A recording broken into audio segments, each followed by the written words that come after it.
People in the music and entertainment industry had to know that Diddy was like abusing kids, basically, and yet they still fed him kids. Where's the accountability? There had to be rumors. If Sean Combs watches this, what do you think he's going to feel? Like, wow, this is amazing. I think he's going to say this is the best documentary I've seen in a long time. He may feel a different way about it, but he knows the truth. What's happening to him now is one of the greatest tragedies that we're going to ever read about, bro. Elon Musk and 50 Cent have both sparked intense discussion after sharing remarks that sent shockwaves through the entertainment world. What caught attention most wasn't just what they said, but the angle they hinted at. According to growing online speculation, Diddy may not be the central figure people believe he is. Instead, some suggest he could be a distraction, pulling focus away from other forces operating quietly in the background. If that theory is true, then many may have been watching the wrong person all along. Sources close to the conversation claim Elon isn't speaking casually. They allege he possesses extensive digital records, including years of platform data, private messages, and internal material dating back to Twitter's earlier era. Now known as X supporters argue this goes beyond rumor and could potentially reshape public understanding overnight.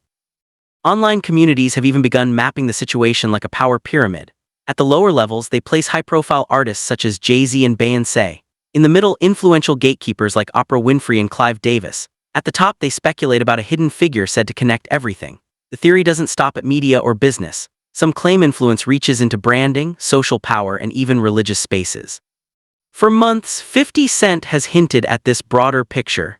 Now, many believe the pieces are starting to align, and the discussion is only intensifying rapidly. I believe that they gave me a raw deal because this fucking industry is a monster. It's the same monster that these Me Too bitches was trying to tell you about. But they hate the monster for how it fucks. And I hate that monster for how it eats. But my God, man, it's the same monster. When I quit the show, all my friends would say, well, fuck them, Dave. Why don't you just do Chappelle's show at another network? Yeah. And why doesn't a slave run from one plantation to another plantation because the master over there might be nicer? My God, man, I was trapped. You know what, to tell you the truth? I've even thought about coming back and doing another Chappelle show. Recent comments from Elon Musk and 50 Cent have reignited debate across entertainment circles, with many calling it one of the boldest narrative shifts yet. The core idea gaining traction is unexpected. Rather than being the ultimate decision-maker, Diddy is being framed by some commentators as a visible figure used to draw attention away from deeper power structures. If that framing holds weight, it would suggest public focus has been misplaced for years. According to speculation shared online, Elon isn't making vague suggestions. Supporters claim he holds detailed digital evidence, including archived data, private communications, and internal interactions from the earlier Twitter era. Now rebranded as X, they argue this material could dramatically alter how the story is understood. As theories spread, online analysts have organized the situation into a layered hierarchy. At the base, they place major celebrities such as Jay-Z and Beyoncé. Above them, influential industry figures like Oprah Winfrey and Clive Davis are often mentioned. At the top sits an unnamed figure some believe links every level together. These theories go beyond entertainment alone, extending into influence, image management, and even religious networks. For months, 50 Cent has alluded to this broader reach in cryptic remarks. To his followers, those hints now seem less random and more deliberate. Whether accurate or not, the conversation is escalating quickly and drawing widespread attention. How did you get that footage of Diddy? I figure most journalists would not disclose their sources. Does he know y'all have this in the doc? I would doubt he knows. So when this airs, that'll be the first time that his legal team, Diddy, that everybody knows that this footage is now seeing the light of day. Perhaps. Elon Musk referenced Jennifer Lopez not to ignite controversy, but to raise a question about credibility and accountability. His point was direct. If certain individuals were closely connected to Diddy during that period, where were the warnings? Where were the alarms when things reportedly began to feel off? That question struck a nerve because, according to public record, no such warnings surfaced. The moment triggered intense online debate, forcing people to confront an uncomfortable possibility. If someone was present within that inner circle and remained silent, what does that imply? Some argue it means they genuinely knew nothing, though many find that difficult to accept. Others believe silence suggests awareness without action. That leads to an even more difficult question. If silence was intentional, what motivated it? Fear, loyalty, reputation protection, or safeguarding someone positioned higher in the hierarchy? This is where online theorists begin discussing what they describe as a power pyramid. At the first visible level, they point to Jay-Z and Beyoncé as influential figures within the structure. But most agree that this level represents only the beginning. According to speculation, the deeper layers extend far beyond public view, into areas rarely questioned openly. That Dream Hampton was being financed and ran by Sean Carter. They were able to go and get all of these witnesses because he was there with Robert Kelly. How does Jay-Z sit down with Gayle King and she not ask him one question about the intersection between him and Aaliyah and Robert Kelly? This is insane. But everyone knows what's going on, and it's been going on for years. It's been going on before Diddy. See, people keep looking at him like he's the Sputnik that came out of nowhere. This is someone who was designed to be what he is. And if we're going to do that, then we got to go back. We got to go back to even further the mentors of these people, because Diddy was taught how to do what he does systematically, and Clyde Davis has been his greatest teacher. Jaguar Wright appeared in an interview with Piers Morgan and made claims that many viewers felt were never meant to be said publicly. She spoke about alleged connections involving Jay-Z and Diddy, describing what she believes is a deeply rooted network of power within the industry. What followed intensified suspicion online. Viewers noticed the full interview became difficult to find shortly after airing, leading to claims that it had been removed or suppressed. That disappearance fueled speculation that someone wanted those statements buried. During the conversation, Jaguar raised a question that has circulated for years. How is it that Jay-Z can appear on major platforms, including interviews with Gayle King, without being directly questioned about long-standing industry rumors? Jaguar used strong language, referring to both Diddy and Jay-Z as destructive forces, and claimed their influence has shaped the industry for decades. The most controversial moment came when she referenced theories surrounding Aaliyah's fatal plane crash. Jaguar suggested Jay-Z had a personal connection to the outcome and implied others may have benefited afterward. It's important to be clear. None of these claims have been proven and no evidence has confirmed them. However, they continue resurfacing largely because Jay-Z has never directly addressed the rumors. In the digital era, silence is rarely viewed as neutral. Many see it as intentional. That perception intensified when reports emerged that Jay-Z's high-profile attorney became involved in matters related to Diddy's legal situation. Online audiences immediately questioned the timing. Was it coincidence, professional overlap, or something more interconnected? While no conclusions have been established, the overlap sparked widespread scrutiny. For many observers, that connection simply didn't feel random, and it pushed the internet to dig even deeper for explanations. Footage that was captured inside of a Los Angeles hotel in 2016 allegedly shows Combs assaulting then-girlfriend Cassie Ventura in a hallway. A now-settled lawsuit filed by Ventura claimed that she was trying to leave the hotel after a drunken Combs punched her. The video appears to show Combs chasing her down the hall, throwing her to the ground, and then repeatedly kicking her. The theory circulating right now sounds straightforward, but the implications are anything but harmless. The idea is to control the narrative before additional names are pulled into public view. Because if Diddy ever chooses to speak openly, insiders believe a long list of influential figures could fall alongside him. That's exactly why the discussion keeps looping back to Jay-Z's early rise. You can't examine that time period without mentioning Big L. He was a key figure who helped open doors for Jay early in his career, linking him with Dame Dash and helping set up major negotiations that could have shifted the entire industry. But only days after those talks reportedly began, tragedy struck. Big L was killed in a Harlem drive-by shooting, and the case remains unsolved to this day. Jaguar Wright and others have suggested that his death may not have been random violence. They claim it marked the beginning of a troubling pattern of sudden mysterious endings that conveniently cleared the way for certain people to rise. Coincidence? Maybe, but when people start laying the timeline out piece by piece, many say the pattern feels far too uncomfortable to dismiss. From there, the story moves into a second level where it stops being about fame and becomes about leverage. At this level sit names like Oprah Winfrey and Clive Davis. Critics have long pointed to Oprah's close proximity to Harvey Weinstein. The photographs, the public appearances, the industry events, and the visible support all existed while serious whispers about Weinstein were already circulating. That's where the debate intensifies.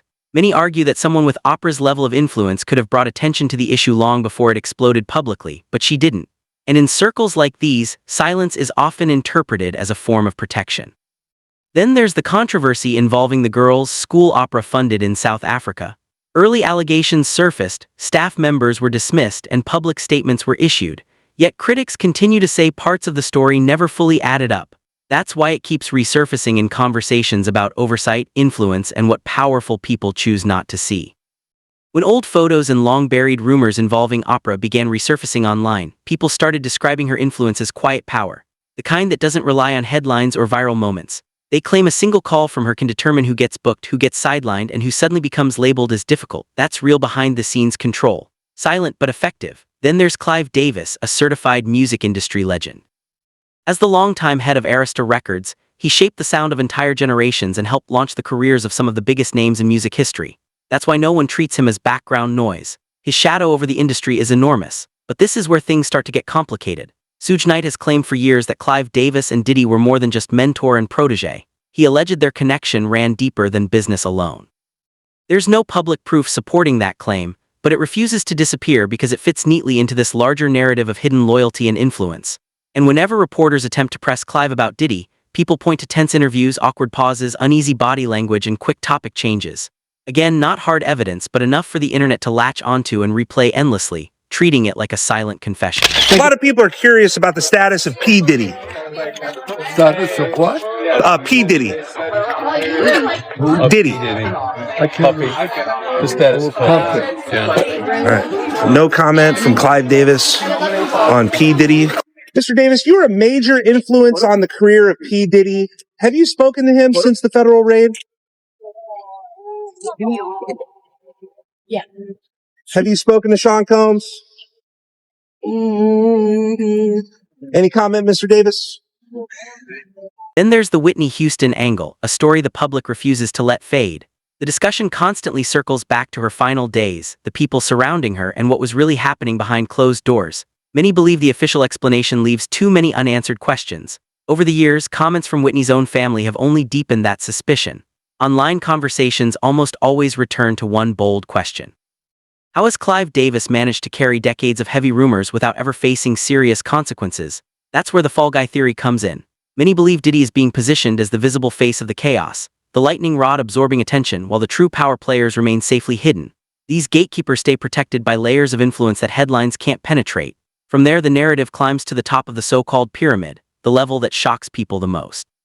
The name that surfaces is Bishop T.D. Jakes, a pastor, a spiritual leader, a figure widely viewed as a moral authority, yet 50 Cent has been hinting at his name for months, keeping it floating within this expanding web of stories. The theory suggests that if influence reaches all the way into the pulpit, then this isn't just about celebrity culture anymore. It becomes about systems. The idea is that Diddy needed legitimacy. Someone with a respected, clean image standing beside him, reinforcing the appearance of being untouchable. Some believe T.D. Jakes served that role. Observers also noticed how Jakes appeared during the rollout of Asterisk, the Reckoning Asterisk documentary, not randomly but strategically. Certain clips surfaced at very specific moments, almost like signals. In one segment, when Lil Rod spoke about waking up sore after being around Diddy's party circle, viewers noticed that immediately afterward, a clip of T.D. Jakes appeared, calmly speaking about love and energy.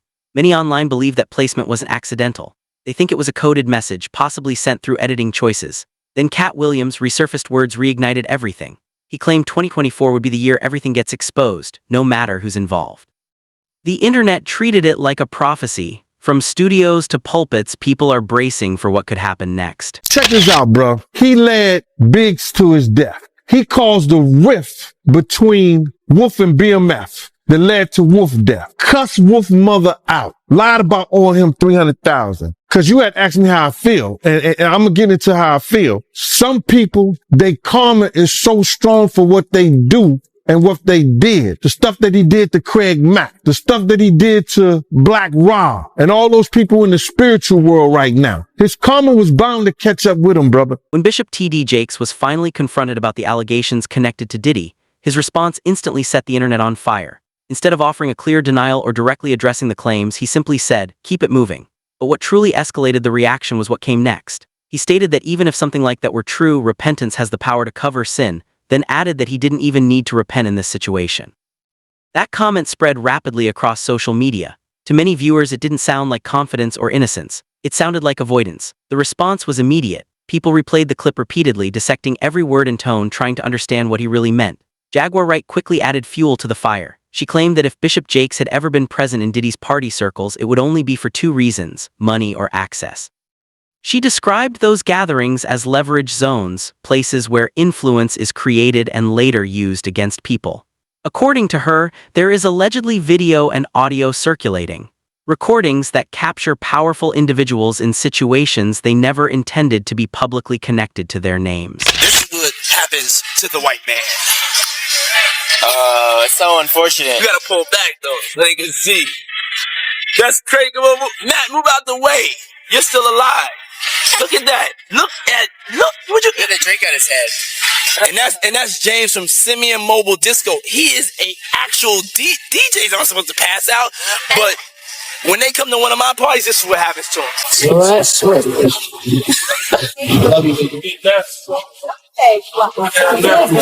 Justin, you ever seen the movie 48 Hours?